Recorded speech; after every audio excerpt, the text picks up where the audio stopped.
आरजू जी 28 के बाद वो सत्ता में रहेंगे या नहीं रहेंगे, तभी 28 की डेट कह रहा था। तो 28 के बाद भी तो शेख साहब को बयान देने की शायद जरूरत ना पड़े।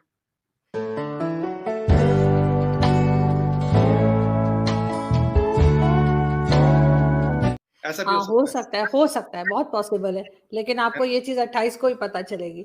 लेकिन अगर हम बात करें इंडिया की और रशिया की, तो आप लोग रशिया से सुना है कि ऑयल लेने लगे हैं, और सऊदीया जो है वो चाइना को देगा, तो मतलब ये सीधा सीधा आप लोग अमेरिका से पंगे नहीं ले रहे कि जी बहुत शुक्रिया कमर भाई। आसिफ भाई को आप देखते रहते हैं, इंडियन मेन स्ट्रीम टेलीविजन पे देखते रहते हैं, सोशल मीडिया पे बड़ा दबंग एनालिसिस करते हैं।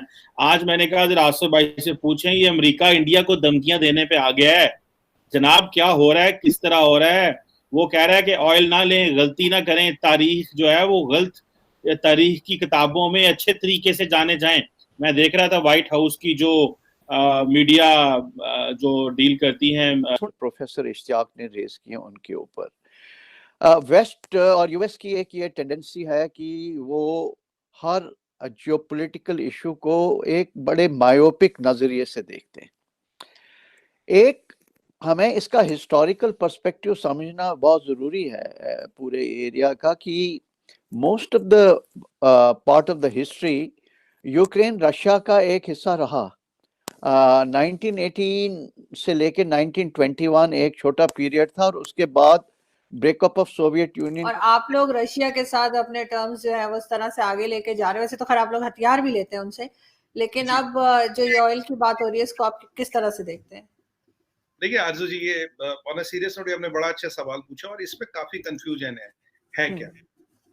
अब लोग इसको देख रहे हैं यूक्रेन की वॉर के पर्सपेक्टिव से। अगर आपको याद हो, जब पुतिन साहब यहाँ आए थे तब हमने इस पे डिस्कस किया था, तब हमारे 29 एमओयूज हुए थे। उनमें पहली बार एक एमओयू, उस दिन मैंने आपको बोला था, हुआ था ऑयल पे, और इंडियन ऑयल ने एमओयू किया था एक रशियन कंपनी से। तो ऑयल लेने की कवायद तब शुरू होती है जब पुतिन साहब यहाँ आते। ये यूक्रेन की लड़ाई वड़ाई अमेरिकन से कुछ लेना देना नहीं है। अगर आप यूएसएसआर की इकोनॉमी को देखें आरजू जी, उसके दो पिलर है।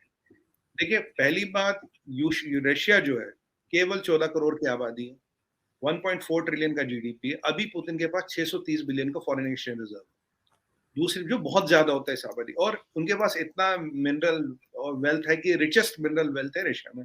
तेल, अपना तेल की एक प्रॉब्लम है रशिया की, जो एक्सट्रैक्शन करते हैं वो टेक्नोलॉजी काफी पुरानी, उन्हें कहते हैं, वो जो रिफाइनरीज होते हैं उन्हें टी कैटल्स कहते हैं, बहुत पुराने स्टाइल की रिफाइनरीज है उनके। जैसे अमेरिकन के हेलिबर्टन का ले ले, या अमेरिकन कंपनीज का ले ले, शेल का, वैसे उनका ऑयल एक्सक्वेशन का प्रोसेस नहीं है, क्योंकि वो उनका कोई प्राथमिकता नहीं रही है। अब इनकी जीडीपी चलती है हथियार बेच के और तेल बेच के। मैं हमेशा से अपने गवर्नमेंट पे, यहाँ नेशनल टीवी पे काफी डिबेटों में कहता हूँ, यार आप पुतिन को आप हथियार और तेल की गारंटी दो, वो आपसे दोस्ती करता रहेगा। तो ये मैंने कहा हम पुतिन से तेल क्यों नहीं लेते, हम दुनिया भर से तेल लेते हैं। अभी परिस्थिति है आरजू जी, 85%, 85% हम तेल इंपोर्ट करते हैं, जबकि हम हर साल 3 से 5 कुएं खोद देते हैं। एक कुआं खोदने में मोटा मोटा, नॉट गेटिंग इन टेक्निकलिटीज, एक कुआं खोदने में 300 से 500 करोड़ लगते हैं। तेल निकला नहीं निकला, पर एवरेज है कि अगर 5 में से एक आध में भी निकल जाता है तो सारा खर्चा पानी निकल जाता। हम भी अपना तेल ढूंढ रहे हैं, बट हकीकत ये, चाइना के बाद we are the number 2 energy importers in the world. अगर आप इस इक्वेशन में करीब 1 साल पहले जाए, 1 साल पहले नंबर 1 सप्लायर था सऊदी अरबिया, ठीक है जी।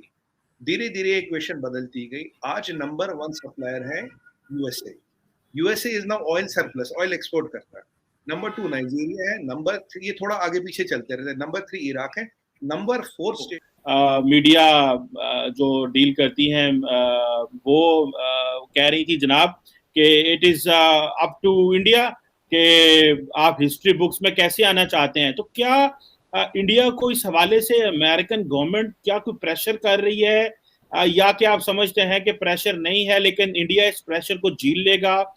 बड़ी मुश्किल में लग रहा है इंडियन फॉरेन पॉलिसी। आसिफ साहब, आप कैसे देखते हैं? कमर भाई, सबसे पहले तो मैं आपको बताऊं कि इंडिया की जो फॉरेन पॉलिसी है उस पर मैं बात करूंगा, बहुत बढ़िया है, बहुत शानदार है, सारी दुनिया उसकी तारीफ करती है। उसकी मिसालें मैं दूंगा हमारे इस during the course of our discussion.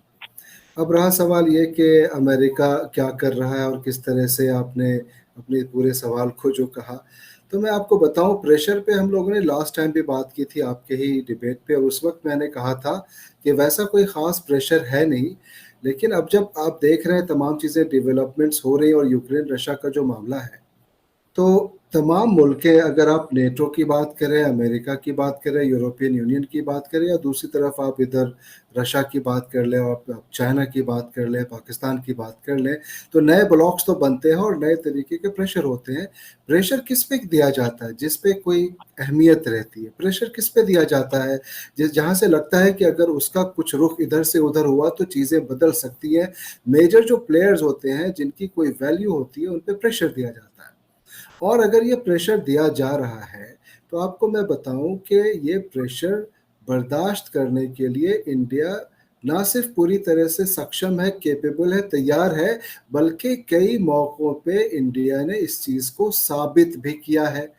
अब आपको मैं इस खास प्रेशर की बात बता दूं कि अमेरिका ने अगर ये बात कही है, मैं भी देख रहा था, पढ़ रहा था उन तमाम चीज़ों को, उसमें यह है कि रशिया ने एक प्रपोजल दिया, ऑफर दिया है कि हम जो क्रूड ऑयल आपको देंगे वो लगभग आपको, अगर बाहर से जितने भी प्राइस में मिल रही है, हम लगभग $25 कम करके देंगे।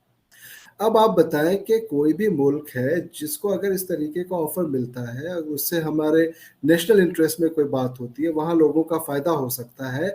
और साथ साथ मैं आपको बताऊं, जो सैंक्शंस लगाए हैं ना अमेरिका ने अभी, ये उसका वायलेशन भी नहीं है। अगर जो हिंदुस्तान या दूसरे और भी मुल्क ममालिक हैं, वो अगर वो क्रूड ऑयल खरीदता है तो इस रहा। सो एक बहुत ही हिस्टोरिकल लिंक्स हैं जिनको हम विश्वव्य नहीं कर सकते। दूसरा जो पार्ट है वो है इसकी स्ट्रेटेजिक लोकेशन, और उस स्ट्रेटेजिक लोकेशन का जो रशिया का सिक्योरिटी पर्सपेक्टिव उस पर क्या असर पड़ता है। और आप देखें कि 1812 में जब नेपोलियन ने इन्वेड किया रशिया को, तो वो सारी इन्वेजन्स, वो कारपेथियन गैप जो 500 मीटर्स का है नॉर्थ यूरोपियन प्लान में, उधर से ये इन्वेजन्स आई। फिर 1941 में जो इन्वेजन हिटलर की तरफ से आई, वो भी इसी एरिया से, बेलारूस और यूक्रेन की तरफ से आई। और उसका कितना रशियन साइड के ऊपर असर है कि कितनी उन लोगों ने कैजुअल्टीज सफर की और कितना, तो वो इनके माइंड में प्ले करता है। अब जो भी कुछ था, एक कोल्ड वॉर जो है अगर वेस्ट ने जीत ली, तो उसके बाद जब जर्मन यूनिफिकेशन हुआ बर्लिन वॉल के बाद, तो एक उन्होंने एश्योरेंस दी थी रशिया को, भाई अब ये नाटो जो है हम या तो इसको डिसबैंड कर दें। और रशिया ने यहाँ तक